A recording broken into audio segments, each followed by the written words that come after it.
Everyone says as long as your audiobook meets ACX specs, you're good. But that's not true. So in front of me, I want to show you how just passing ACX checks doesn't technically mean that your file is good to go. The ACX checks means that your file technically fits inside of a small box, but that doesn't actually mean it sounds professional. So in this quick lesson, I'm going to show you what that actually means. So as you can see here, I've got two files, one that's labeled OK and then one that is labeled better. In Pro Tools, I'm able to toggle solo mode where once I click on one, it'll shut the other one off. So here is a file that passes everything. Now, if we give it a quick listen. I'm going to try to find the wallet. I should hope so, because I'd hate to bring you down to the station, I tell her, and she pales. Now, if we listen to the one that says better with processing on it. Just for this demonstration too, just to point out, I turned off all of the plugins right here because I already applied them directly to the track.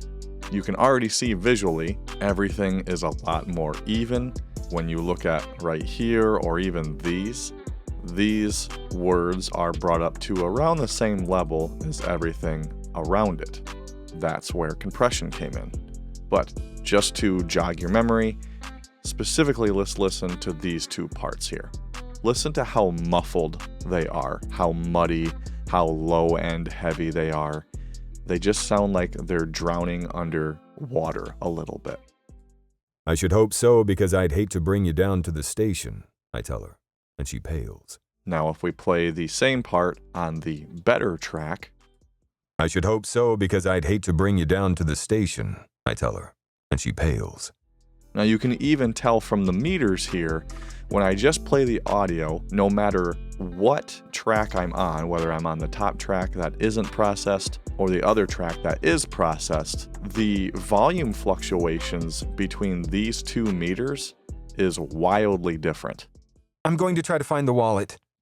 I should hope so, because I'd hate to bring you down to the station, I tell her, and she pales. Especially on this part. Watch how the OK track up top, the one here on the left meter, doesn't quite hit volume compared to the rest of its audio, but on the better track on this meter, it does.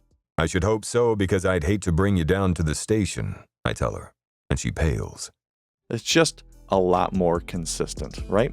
And also to show you, these both do pass spec according to the built-in Pro Tools ACX check that we can do here. So if I highlight this track, once I hit analyze, I'll be able to toggle between peak and RMS, and you can see, okay, our peak for the OK track is -3, which is passing ACX, and our RMS is -20.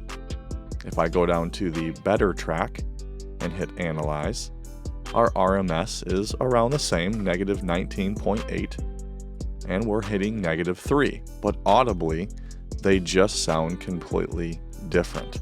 One sounds more controlled, has a little bit more presence, and the other one is just muffly. As you can see as I zoomed out here, it's also just not consistent, and that's not professional. To the car waiting for her. We just went clubbing. It's not usually Hope's thing, so if there's too many people, she'll often drink a lot. I did too. And then we left and we, well, you know the rest. So yeah, specs matter, but they're not at the finish line. They're just the minimum requirement to get your file approved. If you want your audiobook to sound publisher ready, focus on tone, dynamics, and how your voice feels over time, not just whether a plugin says pass.